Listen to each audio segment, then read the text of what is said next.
Hello student, welcome my YouTube channel learn and teach में आपका स्वागत है। आज हम इस वीडियो में डिस्कस करेंगे डिफरेंशियल के बारे में कि ये क्या होता है, इसका यूजेस के बारे में, इसका यूज हम लोग कहाँ करते हैं, इसका फंक्शन के बारे में, इसका फंक्शन कैसे वर्क करता है, इसका कंस्ट्रक्शन के बारे में, आखिर में कैसे बना होता है, कौन कौन पार्ट ऑफ कंपोनेंट के नाम होते हैं, और फाइनली जाने हम इसका वर्किंग के बारे में, आखिर में ये काम कैसे करता है। स्टूडेंट अगर चैनल में नए आए हुए तो चैनल को कर ली सब्सक्राइब, क्योंकि नए नए टॉपिक को हर दिन डिस्कस करते रहता हूँ डिप्लोमा लेवल की। तो चलिए स्टूडेंट, सबसे पहले समझते हैं कि डिफरेंशियल क्या होता है। स्टूडेंट बहुत से ऐसे स्टूडेंट है जो 91% ऐसे स्टूडेंट हैं जो हमारे चैनल पे आते हैं, पूरी वीडियो देखते हैं, टॉपिक समझ जाने पर भी चैनल को सब्सक्राइब नहीं करते हैं। तो स्टूडेंट अगर आप चैनल पे आए हुए हैं, अगर आपको पूरी तरह से टॉपिक समझ में आ जाती है तो जरूर चैनल को सब्सक्राइब कर लीजिए, क्योंकि उसको आपको 1 रुपये भी पे करने की जरूरत नहीं पड़ती है। आप हमें सपोर्ट करने की जरूर कोशिश करें, क्योंकि मैं आपको धीरे धीरे सपोर्ट करने की पूरी कोशिश कर रहा हूँ। आपको इंजीनियरिंग लेवल के जो भी वीडियो में हो सके प्रोवाइड कर रहा हूँ, ठीक है। तो चलिए स्टूडेंट, हम टॉपिक पे आते हैं। सबसे पहले समझते हैं कि डिफरेंशियल क्या होता है। अगर डिफरेंशियल का अगर अर्थ देखें, अगर हिंदी अर्थ देखें तो इसका मतलब भिन्न गियर, मीन्स बहुत सारे गियर को निर्माण से एक भिन्न गियर, मीन्स एक तरह का डिफरेंशियल का निर्माण होता है, ठीक है। इसमें बहुत सारे गियर का उपयोग करते हैं, उसके सहयोग से ये हमारा वर्किंग करता है, ठीक है। अगर भाषा में कहा जाए तो एक तरह का इसे हम लोग डिफरेंशियल गियर भी इसे कह सकते हैं। और जो ये हम डिफरेंशियल की जो बात कर रहे हैं, बात करते हैं, तो ये ओपन डिफरेंशियल टाइप होती है, जिसका यूज मतलब मोस्टली इसका व्हीकल में यूज किया जाता है। तो चलिए आप थोड़ा सा डिफिनेशन समझ लेते हैं कि आखिर में डिफरेंशियल होता क्या है। मैंने यहाँ पे थोड़ी सी यहाँ पर डिफिनेशन लिख के बताई डिफरेंशियल के बारे में। लिखी हुई क्या है कि ए differential is a mechanical device, means differential एक तरह का मैकेनिकल डिवाइस होता है जिसका यूज हम लोग व्हीकल में करते हैं। वहाँ पे व्हीकल में ये क्या काम करती है, वहाँ पे ये एक तरह का ये जो डिफरेंशियल होता है सेट ऑफ गियर होता है, मीन्स बहुत सारे गियर से मिलने के बाद ये डिफरेंशियल बनता है। मीन्स एक तरह से पूरी सेट होती है गियर की, तभी जाके ये फंक्शन यहाँ पे वर्क करती है। मीन्स वहाँ पे ये जो मैकेनिज्म होती है वहाँ पे वर्क करती है। वहाँ पे ये गियर की क्या काम होती है, बहुत सारे सेट ऑफ गियर का क्यों यूज किया जाता है। Then transmit engine power to rear wheel, means ये कहाँ काम करता है, यहाँ पे पावर को ट्रांसमिशन करने के लिए जो इंजन से लेता है, और हमारा इंजन की पावर से लेने के बाद हमारा रेयर व्हील में जो पीछे की जो हमारा व्हीकल में जो चक्के लगे होते हैं उसको वहाँ पे रोटेशनल पावर को यहाँ पे ट्रांसफर करने का बहुत ही मदद करता है। यहाँ पे और भी यहाँ पे नीचे के पॉइंट में लिखी हुई इसका फंक्शन क्या होती है डिफरेंशियल की, लिखी हुई क्या है कि it is transmit the torque and rotational engine power to the rear axle wheel equal. Means कहने का मतलब है कि ये जो काम करता है हमारा व्हीकल में,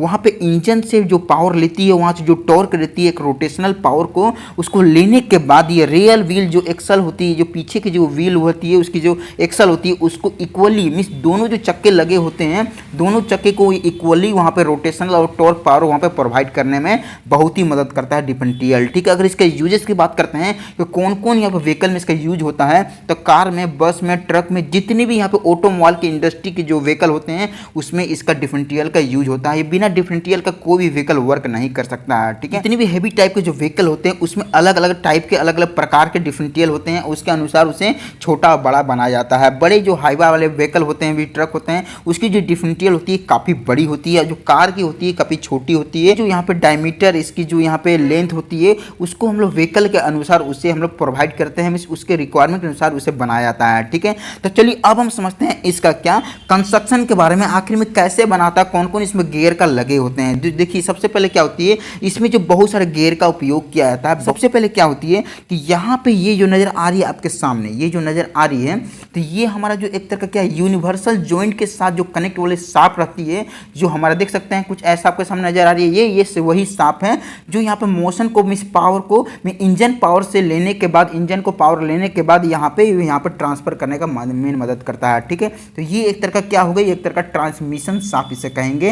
ट्रांसमिशन शाफ्ट के साथ जो कनेक्ट होती है ये चीज को क्या बोलते हैं, एक तरह का व्हील पिनियन गियर इसे बोल सकते हैं, या फिर इसे पिनियन गियर भी कह सकते हैं। पिनियन गियर कहने का मतलब एक तरह का मीन्स पंख के आकार के होने के कारण इसे एक तरह का हम लोग पिनियन गियर भी इसे कह सकते हैं। क्या होती है, जस्ट इसके साथ जो अटैच होती है यहाँ पे एक तरह का क्राउन व्हील गियर इसे बोल सकते हैं, या फिर इसे एक तरह का रिंग गियर कह सकते हैं। रिंग गियर कहने का मतलब क्या, ये एक डिस्क के जैसा होती है और जिसमें तीत कटे होते हैं एक तरह का, उसी कारण इसे एक तरह का रिंग गियर कह सकते हैं। रिंग कहने का मतलब या फिर क्राउन व्हील गियर कहने का मतलब है एक तरह का कि ये बिल्कुल सर्कुलर डिस्क जैसा होती है, जिसके कारण इसे एक तरह का मुकुट के आकार के होती है, मीन्स एक तरह का जो ताज होती है तो वो ऐसे आकार की बनाई जाती है, इसी कारण इसे एक तरह का क्राउन व्हील गियर भी इसे हम कह सकते हैं। अब क्या होती है, इसके साथ जो अटैच होती है, इसके साथ क्या अटैच होती है, ये चीज़ को यहाँ पर देख सकते हैं, ये चीज़ को यहाँ पर अटैचमेंट किया जाता है। ये हमारा क्राउन व्हील गियर के साथ। ये चीज़ को क्या बोलते हैं यहाँ पे, एक तरह का केज बोल सकते हैं या फिर डिफरेंशियल केसिंग इसे बोल सकते हैं। तो ये एक तरह का पिंजरा का आकार के होने के कारण इसे एक तरह का केज बोलते हैं या फिर केसिंग बोल सकते हैं, या डिफरेंशियल इसे केसिंग भी बोल सकते हैं। ठीक है, ये जो केसिंग होती है ये बहुत ज़्यादा मदद करती है। ठीक है, जो हम लोग वर्किंग के दौरान समझेंगे। अब क्या होती है कि इसके साथ जो नज़र आ रही है आपके सामने केज जो होती है, केज केसिंग के साथ यहाँ पे अटैचमेंट की जाती है। यहाँ पे 4 गियर का यूज किया जाता है। देखिए पहला जो गियर होती है ये देख सकते हैं यहाँ पे, ये शाफ्ट के साथ जो कनेक्ट होती है, ये जो शाफ्ट है हमारा जो व्हील के साथ, जो लेफ्ट एक्सल व्हील जो शाफ्ट है इसे कह सकते हैं, जो हमारा व्हील के साथ अटैचमेंट होती है। ठीक है, और ये जो नजर आ रही है अपोजिट साइड में जो यहाँ पे शाफ्ट है, इसको एक तरह का राइट एक्सल व्हील शाफ्ट इसे कह सकते हैं। ठीक, मींस दोनों साइड में जो व्हील लगे होते हैं, देखते कुछ ऐसा व्हील लगे होते हैं। अब क्या होती है, इसके साथ यहाँ पे 2 यहाँ पे गियर भी अटैचमेंट होती है। जो पहला जो गियर होती है इसको एक तरह का हम लोग क्या बोल सकते हैं, एक तरह का सन गियर इसे बोलते हैं। ये गियर को भी सन गियर बोल सकते हैं, और उसे दूसरी भाषा में एक तरह का साइड गियर भी इसे कह सकते हैं। ठीक है, एक तरह सन गियर, सन कहने का मतलब इसलिए इसे कहते हैं सन गियर क्योंकि ये सन की तरह अपने जगह पर स्थिर रहती है। ठीक है, और इसके साथ जो अटैचमेंट की जाती है जो दूसरी गियर का,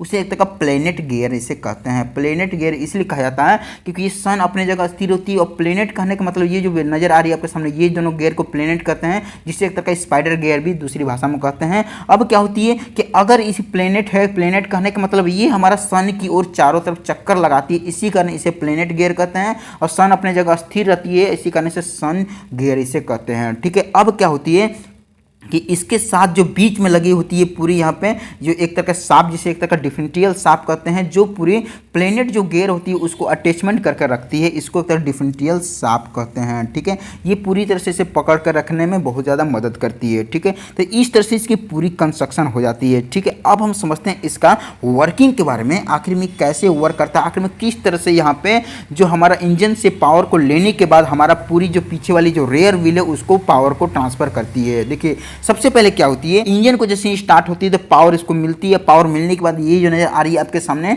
जो ट्रांसमिशन शाफ्ट है, जिसमें ये यहाँ पर रोटेशन करने लगता है। मान लीजिए ये क्लॉकवाइज रोटेशन कर रही है, जैसे ही क्लॉकवाइज रोटेशन करेगी, ये जो नजर आ रही है आपके सामने ये भी यहाँ पे क्लॉकवाइज रोटेशन करने लगेगी, जो व्हील बिनीन गियर है। ठीक है, अब क्या होती है, जैसे ही ये क्लॉकवाइज रोटेशन करती है, इसके साथ जो अटैच होती है हमारा क्राउन व्हील गियर, जिसे एक तरह का रिंग गियर कहते हैं, ये भी यहाँ पे एंटी क्लॉकवाइज डायरेक्शन में रोटेशन करने लगेगी। ये क्लॉकवाइज घूमेगी तो ये एंटी क्लॉकवाइज घूमेगी, और इसके साथ ये जो नजर आ रही है इसके सामने केज केसिंग, डिफरेंशियल यहाँ पे केसिंग भी बोल सकते हैं, एक तरह का केस केसिंग बोल सकते हैं, पिंजरे के आकार वाली। ये क्या काम करती है, यहाँ पे ये भी यहाँ पे इसके साथ रोटेशन करने लगती है हमारा क्राउन व्हील गियर के साथ। ठीक है, मिस कहने का मतलब है कि ये भी एंटी क्लॉकवाइज डायरेक्शन में रोटेशन करेगी। देख सकते हैं कुछ ऐसा रोटेशन कर रही है। तो ऐसा रोटेशन करने के बाद क्या होगी कि इसके साथ जो अटैचमेंट होती है, ये जो गियर, ये जो प्लेनेट गियर है, ये भी रोटेशन करेगी। ये जब रोटेशन करेगी ये भी एंटी क्लॉकवाइज डायरेक्शन में रोटेशन करती है। ये जब रोटेशन करती है इसके साथ जो अटैचमेंट होती है, जो 2 गियर जिसे एक तरह का सन गियर कहते हैं, ये अपने जगह स्थिर रहती है, और इसके ऊपर ये रोटेशन करने से ये क्या काम करेगी, एक दूसरे से अटैचमेंट में एक तरह का इंगेज हो जाती। इंगेज होने के बाद सन गियर को भी यहाँ पर रोटेशन कराने लगेगी। देख सकते हैं यहाँ पर सन गियर यहाँ दोनों साइड के बोथ यहाँ पावर को ट्रांसमिशन करती है, इक्वली यहाँ पर रोटेशन कराएगी, और इक्वली यहाँ पे टॉर्क को भी ट्रांसफर करेगी है। और यहाँ सकते हैं लेफ्ट एक्सल व्हील जो शाफ्ट है ये भी रोटेशन करेगी। जब ये एंटी क्लॉकवाइज डायरेक्शन में घूमती है तो यहाँ पे हमारा लेफ्ट एक्सल व्हील जो शाफ्ट है ये क्लॉकवाइज डायरेक्शन में घूमेगा, और ये हमारा राइट एक्सल व्हील जो शाफ्ट है ये भी यहाँ पे क्लॉकवाइज डायरेक्शन में रोटेशन करेगा। ठीक है, और जैसे ही क्लॉकवाइज डायरेक्शन में रोटेशन करेगी तो ये इसके साथ अटैचमेंट होती है हमारा व्हील, तो व्हील भी यहाँ पे क्लॉकवाइज डायरेक्शन में रोटेशन करने लगेगा। ठीक है, जब यहाँ पे एंटी क्लॉकवाइज डायरेक्शन में ये रोटेशन करेगी तब जाके यहाँ पे पूरी मैकेनिज्म यहाँ पे या क्लॉकवाइज डायरेक्शन में रोटेशन करेगा, और इसको यहाँ पे एंटी क्लॉकवाइज डायरेक्शन में रोटेशन कराएगी। ठीक है, मींस जैसा इसको हम लोग रोटेशन कराते हैं, मींस आगे की ओर जब रोटेशन कराते हैं तो यहाँ क्लॉकवाइज डायरेक्शन में रोटेशन करती है, और जब हम बैक गियर को डालते हैं तो यहाँ पे एंटी क्लॉकवाइज डायरेक्शन में घूमती है। हमारा बैकवर्ड डायरेक्शन में पूरी मैकेनिज्म वर्क करेगी, हमारा व्हीकल के जो दोनों पहिए होते हैं उसको बैकवर्ड डायरेक्शन में मूव करवाएंगे। ठीक है, तो कुछ ऐसा वर्क करता है। तो हमारा ये जो केस है लगी हुई, मींस एक तरह का पिंजरा आकार में जो यहाँ पे केसिंग लगी हुई थी, इसका जो मेन यहाँ क्या काम होता है, ये रिंग गियर को यहाँ पे होल्ड करके रखता है, और होल्ड करने के बाद हमारा वाली यहाँ पे रेयर जो व्हील वाली जो शाफ्ट है उसे रोटेशन कराने में बहुत ज़्यादा ही मदद करती है। और हमारे जो डिफरेंशियल जो शाफ्ट होते हैं ये अपना जगह पे फिक्स होते हैं, मींस केज के साथ ये फिक्स होते हैं, ये सिर्फ रोटेशन करने का काम करती है, कुछ ऐसा रोटेशन करता है। ठीक है, तो मुझे आशा है कि आपको डिफरेंशियल के बारे में बढ़िया तरीके से समझ में आ चुका होगा कि किस तरह से यहाँ पे इंजन शाफ्ट से पावर को लेने के के बाद हमारा दोनों व्हील में इक्वली यहाँ टॉर्क और रोटेशनल पावर को ट्रांसफर की जाती है। ठीक है, तो वीडियो देखने के थैंक यू, और चैनल में नए आए हुए हैं तो चैनल को कर ली सब्सक्राइब, और हो सके तो वीडियो को कर दीजिए लाइक। धन्यवाद।